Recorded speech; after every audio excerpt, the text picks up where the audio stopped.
You girls are going to be internet famous. How do you feel about that? They don't care. They just want cake. All right, so today's video, I want to talk about the hot wire here. I'm going to try and keep this brief. I just changed the battery out.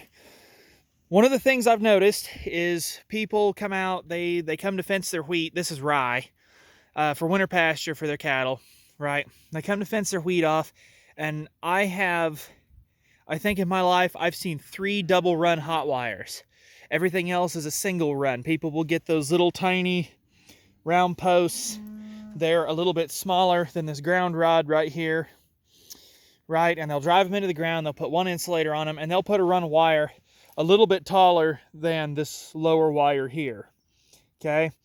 And I've always had a problem with that because the first thing I see is whenever they put those up, and it's usually bone-ass dry. I mean, we just got a bunch of rain, so it's pretty wet, and it should be jumping a good spark on this fence. We'll test that here in a second. But usually when people put their hot wires in, it's dry, right? And they... Hey! You mind? Anyway, it's usually dry when people put their hot wire in, so it doesn't jump a very good spark anyway, because the air is dry, you know, there's too much static electricity, it kind of cancels stuff out. The hot wire will still work when it's dry. They put the one wire in, they usually don't clear the weeds out of the way. They might flatten them a little bit. They put everything in, then they turn a bunch of cows out on it, and little calves, not big, fat, little, well, they're not little anymore, they're just fat bastards now. I mean, look at them. Cows might look a little thin, but I guarantee you they're eating fine because the calves are nice and fleshy, which is what we want. But when people turn out little calves and they're, you know, against the hot wire, they almost always go under it or through it, generally. It doesn't bother them any, you know. And it just doesn't work. And I'm sick of people putting in a single wire. And then what they do, this is the biggest thing. They almost always leave it. If it's along the side of the road, they'll put it in the ditch because they can't be bothered to, you know, clean up along their actual fence line and do stuff. They'll just put it in the ditch. And then when the township comes to mow, which is never really, especially around here, there's only like one township that mows. Well, the township won't get in the ditch and actually mow because some dumbass left their hot wire there. And then they won't tell the landowner, hey, get your hot wire out of the ditch so we can mow. So yes, this is a complaint about single wire. This is a double wire because this is what makes sense. Is it extra effort? Is it extra work? Yes, it is. It is extra material, you know, all these things. But here's what I can tell you. We put a single wire up one year. It was actually on that piece right over there. We did the whole thing. And we had constant problems with the cows getting in and the calves getting in. And it was just a mess. And so after that, we were like, nope, we're doing a double run from now on, always and forever. So we have wires set here at about knee height and waist height, approximately. It varies between my dad and I because I'm 6'3" and he's like 6 foot or 6'1". So it's a little bit of difference, but it's generally about the same all the way around. I put most of these insulators on, but it's about knee and waist height. You can judge that based off how tall I am. And what this does is it puts a lower wire to where the calves, if we had small calves, they wouldn't go under it. They couldn't go through it because they'd get shocked. If they stuck their heads up, they'd hit this and it would zap them. Cows, same thing. They sniff this, it zaps them. The bigger calves, especially that are not used to a hot wire, what they will generally do the first time they come out here is they'll lick this. And that's hilarious. I think that's one of the funniest things ever is a calf or a cow that doesn't know what a hot wire is, and they come up here and they lick it like a bunch of weirdos, and it just shocks the hell out of them. It's funny. Somebody's going to say, oh, doesn't that hurt them? No, it doesn't hurt them. Otherwise, we wouldn't put it up. This isn't Jurassic Park. Okay? Despite what these girls will have you believe, they are not vicious carnivores, okay? They're not going to hurt you. They're not crazy. They're pretty tame. They're not happy because I didn't bring them any cake, but they'll get over it. Won't you, girls? Yeah, they're mad. Whatever, I don't care. So, yes, biggest thing here, single wire, hot wire is stupid. This should be jumping a fairly good spark. We will...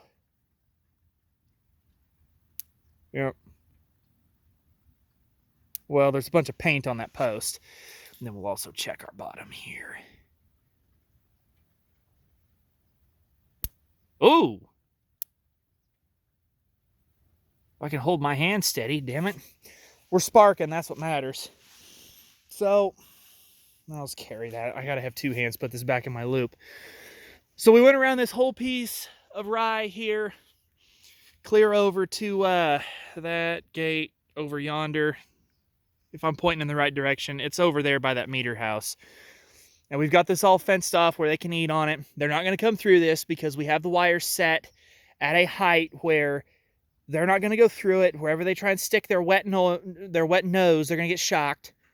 And as this rye grows up into the spring, because it's November right now, so as it grows up into the spring, we got a ways to go before it starts interfering with this and grounding out, which it will do. And that leads me to another little point I want to make here, another little complaint. I see a lot of people, they'll just tie their wire around a wood post, right? They won't use insulators or anything because, oh, well, it won't ground on wood, which is only true if it's dry. If it gets even a little bit wet, the first thing it's going to do is ground on this wood post, which is why normal people run insulators. Maybe that's just something I've seen a couple people do.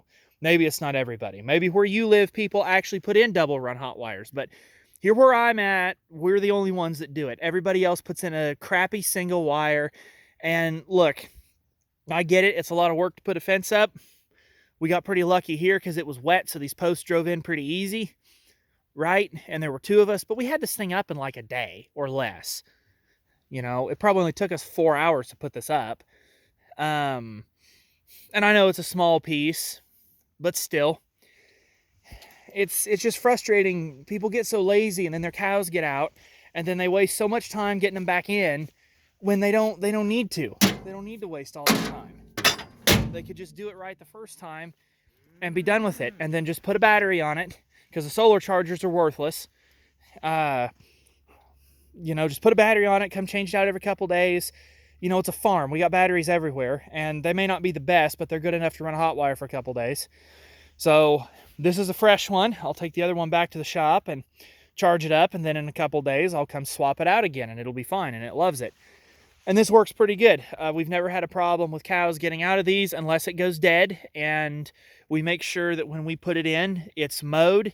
If it's not short like this and we're going into winter, if it's spring and, you know, the grass is going to grow up, we mow it off before we put everything in, and then that usually gets us long enough, and then by the time the hot wire has to come down, the grass is just touching the bottom wire and starting to short out and cause problems.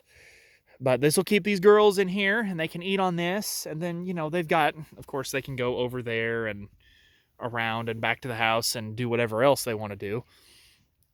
But keeping them out of here is the big thing, just because we don't want them in the way, because we have to do a bunch of dirt work, if you can tell.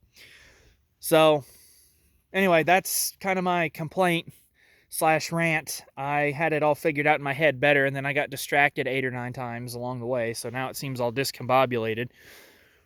But it's really, this is just the better way to do it. I mean, it really is.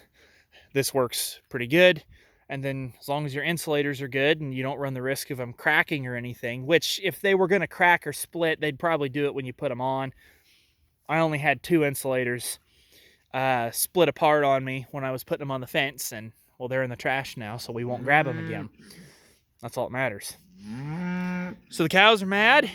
I have complained about hot wires and how other people do them.